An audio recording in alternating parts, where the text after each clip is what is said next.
Get my 6. Hey everybody, welcome back to Homesteading Off the Grid. You're really going to have to watch for me back here today because it's morning as I'm filming this. I've got something intimidating to do here in about an hour, and so I'm doing my video early today to get it out of the way because I don't know what I'm going to be capable of after I do this task ahead of me. And so the sun is like shining directly on me right now, which is kind of blinding. So even if I look into the phone, I can't tell what's going on back here because whatever. I don't know how people that perform on stage with those bright lights do it. Okay, so watch back here. See what happens. If anything, timestamp it if you see movement. But you should have excellent lighting to see back there. So a couple of days ago, I made a video about, I guess it ended up being about intuition. Oh, my task? I'm going to go to a local track and do speed work. 200-meter intervals, okay, repeats. That's half a track for those of you who never ran track or don't understand much about the sport. Basically, I'm going to sprint half a lap, jog half a lap, sprint half a lap, jog half a lap. Do about 8 of those, which it's a couple miles, I guess, 2 miles total, plus an appropriate warm up and a cool down, 10 to 15 minute jog warm up and cool down on both sides. It hurts. It's painful. And that's what I'm going to be doing. And afterwards, if I don't want to get up the rest of the day, that's going to be fine by me. So that's my task. I couldn't leave you hanging. I know you're like, oh, sounds boring going to a track and doing a bunch of sprints. Might not be exciting, but it's painful. All right. So a couple days ago, did a video on intuition based upon like this really odd, I was in a comatose deep sleep and saw my son's face and heard him yelling dad. And it turns out for some reason whatsoever, he didn't get on the bus that day. He was at school and they were calling because the school for some reason thought I was picking him up that day. Wasn't the plan. But when that happened, in case you didn't see the video, I checked my watch to see what time it was. I didn't even know where I was when I came out of that deep sleep, and my watch said 2:54 p.m. And as it turned out, when I later turned my phone on, because I had it turned off, my wife's was on. They never tried to contact her, but they called my phone and left a message about our son being there at school waiting on me to come get him. That call came in at 2:54, the exact same time that moment happened, whatever it was. So I shared about that in the video, and folks mentioned that it's intuition, serendipity, just be part of that's what happens when you're an empath, I'm told, which is really ironic because I'm working on something huge as far as the empath ability goes. Don't want to give it away, but a lot of folks that watch the show are empaths. They're going to really be able to relate. But I asked,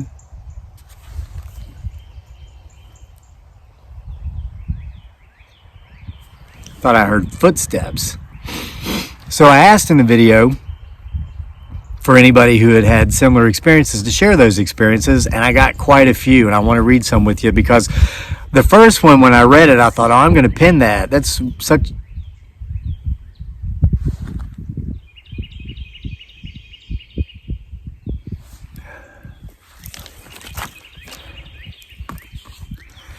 I felt that was such an amazing story, I was going to pin it. Then when I went there to pin it, I saw that there were like half a dozen other really amazing stories. So I want to just share a few with you. And again, if you've got similar experiences, share them in the comment section. Love to hear them. I mean, it goes to show that these things happening are not as uncommon or rare as they may seem. And those of us to whom they happen, it's not that we're crazy. I mean, or at least we're not alone. We're not crazy and alone in this world. Jess, user ID Jess, says, I've had things like this happen. My best friend and I were so close I could just tell what she was thinking. One time I was sitting at home just going on about my day, and I had the weirdest feeling. I had a sort of vision of looking up at the TV, which was off, and seeing a reflection of a man. It freaked me right out. But I didn't see him with my actual vision. It was my mind's eye. So a couple days later, I went to visit my friend, and she tells me that 2 days ago, she went and sat down on the couch, looked up at the TV, and saw with her eyes a reflection of a man in the TV. She looked behind her, and there was no one there. So yes, when we are really close with someone, these things happen. You're so in tune with each other. It's a wonderful thing. It makes me happy to see how close you and your family are. Wow. Wilhelmina Stoddard says, my first experience happened when I was 6. My father worked for the railroad and was killed in a horrible accident. I knew he had died before anyone had told me anything. Wow. Miss Stoddard, I'm sorry that that's how you lost your father and that you lost him at such a young age. That's amazing. And I don't doubt your tale any. All right. The Darth Mom 1 says, hi, Kevin. I was about 8, and my grandmother had been living with us. I had a dream that she came to the door of my room. I got out of bed. She didn't come in. She said she had to go and for me to be good. We hugged. I turned to go back to bed and saw myself sleeping. It's like out of body experience. The next morning, when I got up, I found out she had died that night. Stay safe. Whew. That's creepy. I mean, I got goosebumps when I read these because I don't take these stories lightly. Having experienced these things myself.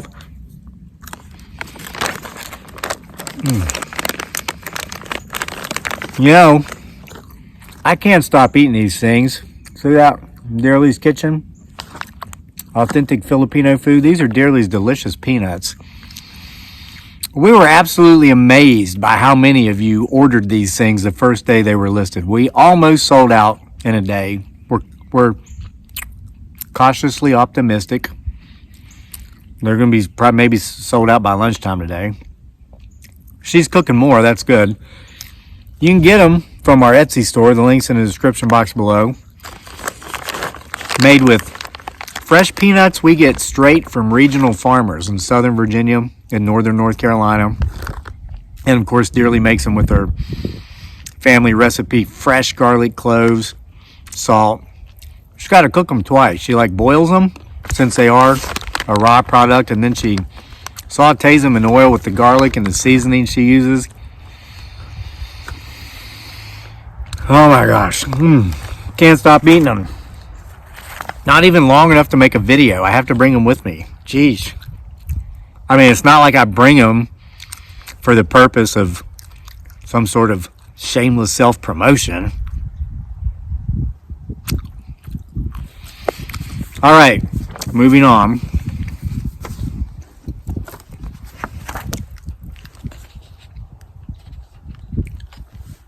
I better stop eating them because I got about an hour to go before I do my speed work. I don't want to be chucking up peanuts. All right. Susan West says, my daughter one day was in hysterics telling me that her grandmother, we live in Kentucky, and this was in Georgia, where they lived, the grandmother, had fallen into the lake. And then she said, well, she just got back out. And it was so real to her, I figured I would call my mother and ask her if she was okay, so my daughter would calm down. Sure enough, first thing she said, her mother, is I fell into the lake today, but I got back out. Yes, she has premonitions, and so do I, and so does my other daughter. They are our guardian angels telling things to them. So Susan West, as well as several other folks, a lot of folks gave their opinions of how this happened. And I'm not neglecting you or ignoring you by not reading your opinions. I just wanted to read the actual experiences, but a lot of folks had the same opinion that when these things happen, these moments of intuition, that it's our guardian angels kind of letting us know what's going on. It's really neat. Bernice Brettel. Hi, Kevin. When my brother and I were very young, we were taking a nap on my parents' bed, and we both woke up crying because we both had had the same dream about a big giant spider. How freaky is that? Two kids laying on a bed together, brother and sister, so there's a connection there, there's a bond, on their parents' bed, and they both wake up crying at the same time from the same dream of a big scary spider. Bernice goes on to say, my son and I say the same words all the time, and once in a while I hear him say, Mom, and he's at work. Personally, I think when you're so close to someone, it can happen. B from Jersey. I agree with you, obviously. There's so many times, gosh, daily maybe not daily, but probably 4 times a week. Dearly and I, my wife, aka Giggly Girl, we're always together. We'll just be doing something around the house or outside, or maybe we'll be in town.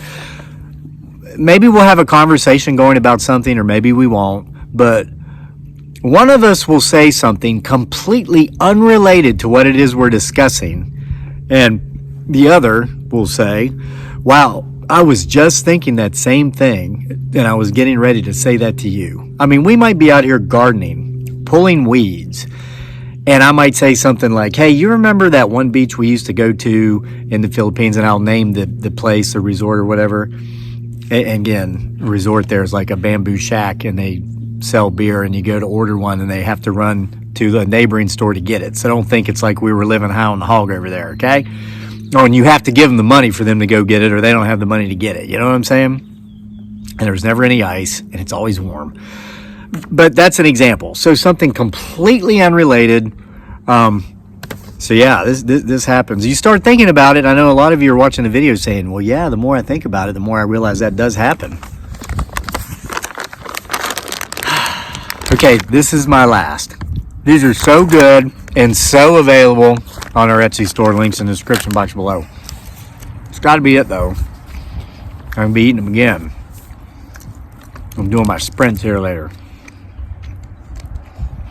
DJG.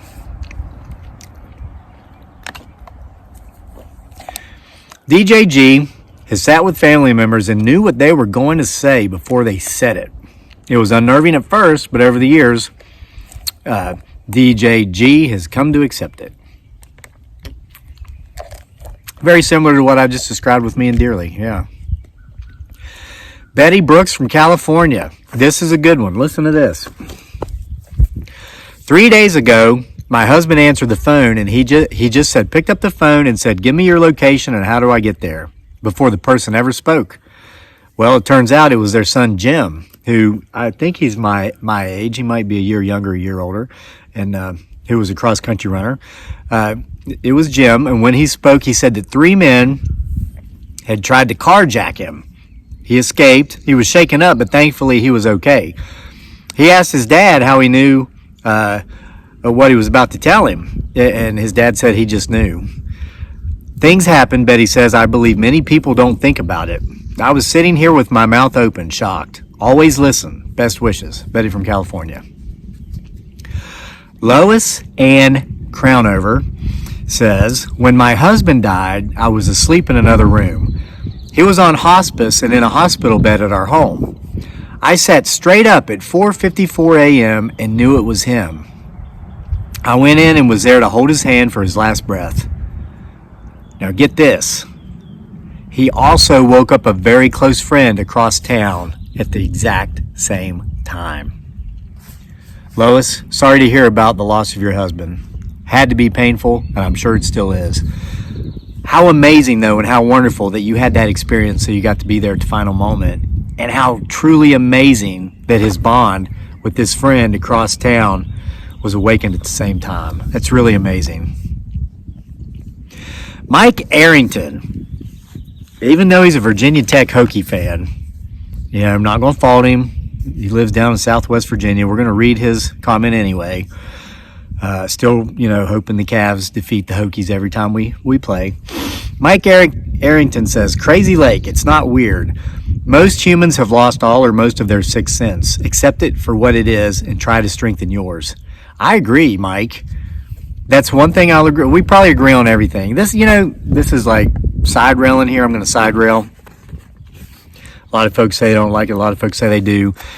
This is the aspect I can't understand about people who are just ate up with politics. It's like you can have 95% of everything else in common, but if they're, liberal Democrats and they find out you're conservative in any way, they will ostracize you. And it happens the other way as well. There could be some, people who are pretty conservative, pretty right-wing Republican types, and if they find out, hey, they've just found out their fishing buddy votes for Democrats, cut them off. I will never understand that.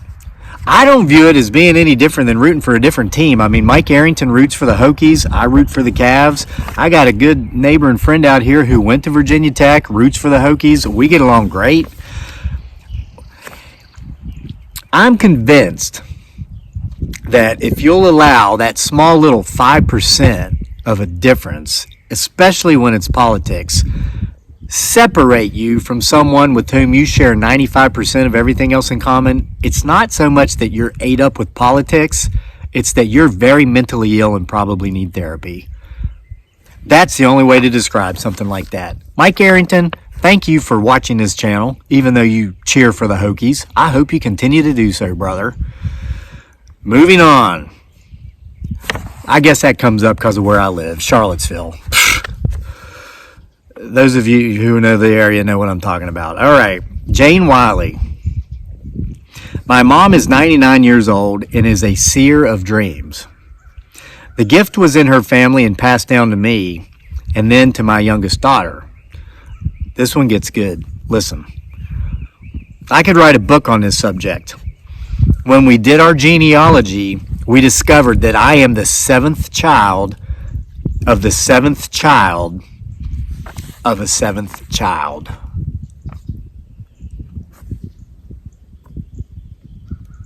Wow. We even had some kind of strange background noise that had I done that a second earlier, it would have looked like it was like edited in. It's like mind blown. What the heck was that?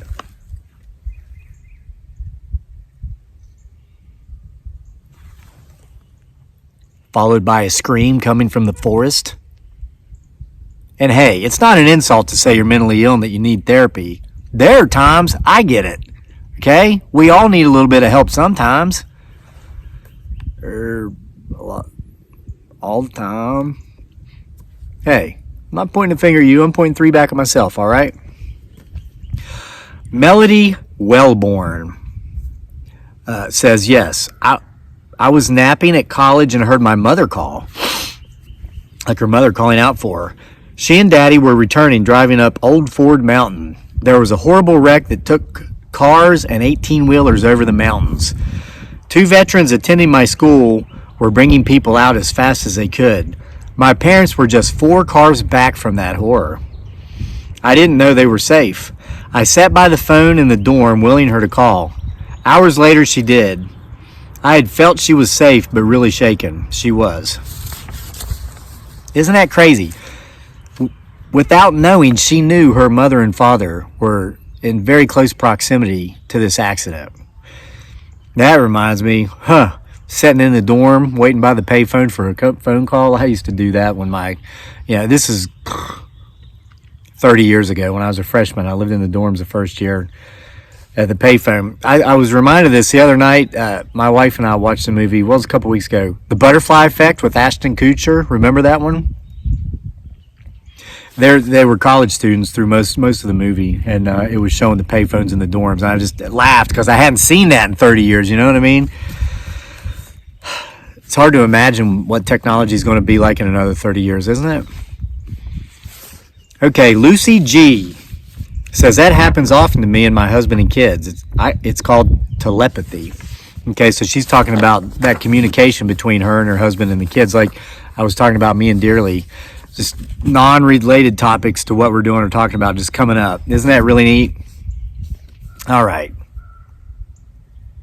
That's a crow. That was a tree knock. We've got one left. Looks like I need to get this finished up with and get on out of here and go to the track and do speed work. Hey, I love it.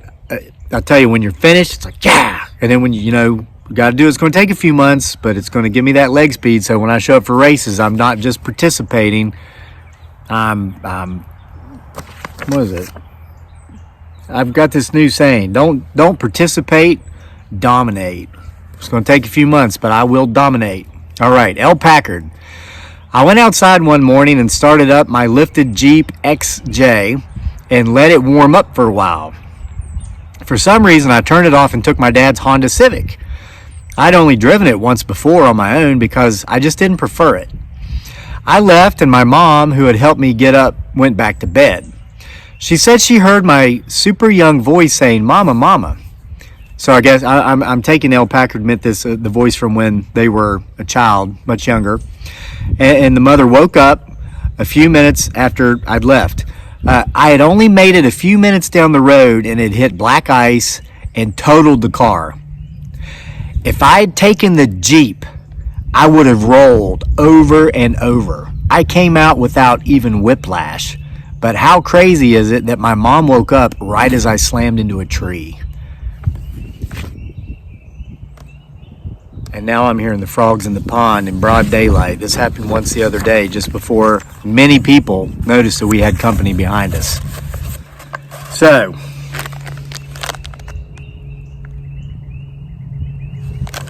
I can't eat anymore because I don't want to taste them again when I'm sprinting here in a little bit. But make sure to go to our Etsy store, get these delicious peanuts, as well as the other delicious stuff my wife cooks, if it's available. It sells out within 48 hours as soon as she lists it.